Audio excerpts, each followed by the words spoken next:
قیامت کے دن اللہ تعالیٰ اپنے بندوں سے سوال پوچھے گا اور قربان جائیں میرے نبی پاک علیہ السلام نے فرمایا ہاں وہ پوچھے گا، اور جب تک 5 چیزوں کا تم جواب نہیں دو گے تمہیں قدم نہیں اٹھانے دے گا۔ یا رسول اللہ کون کون سی 5 چیزیں؟ فرمایا اللہ پوچھے گا تم سے بتاؤ عمر کہاں گزاری، بولو میں نے زندگی دی، صحت دی، عافیت دی، کہاں کہاں بتا کے آئے وقت۔ اور اسی پر دوسرا سوال یہ کرے گا مالک کہ عمر کا بہترین حصہ تھا جوانی کا، جب تھکاوٹیں نہیں ہوتی تھی، جب کھڑا رہا جا سکتا تھا، محنت مشقت جد و جہد ہو سکتی، وہ بہترین حصہ جوانی کا کہاں گزارا۔ تیسرا سوال مالک کرے گا بتاؤ نا مال کہاں سے کمایا،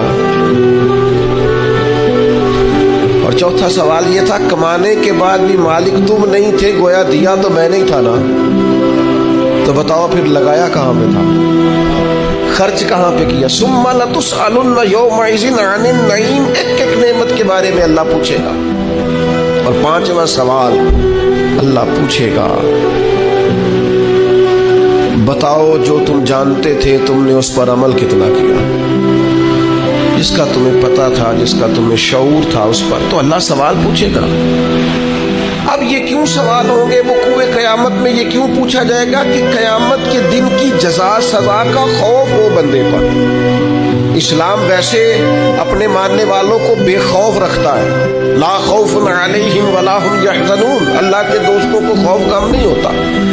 ایک غم تم اپنے اندر رکھو کہ تمہیں قیامت کے دن پوچھا جائے گا، اس کا خوف پیدا کرو، اور یہ خوف مالک کو اتنا پسند ہے، فرمایا وَلِمَنْ خَافَ مَقَامَ رَبِّهِ جَنَّتَانِ، جو اللہ کے سامنے کھڑے ہونے سے ڈرے گا اللہ اسے 2 جنتیں عطا فرمائے گا۔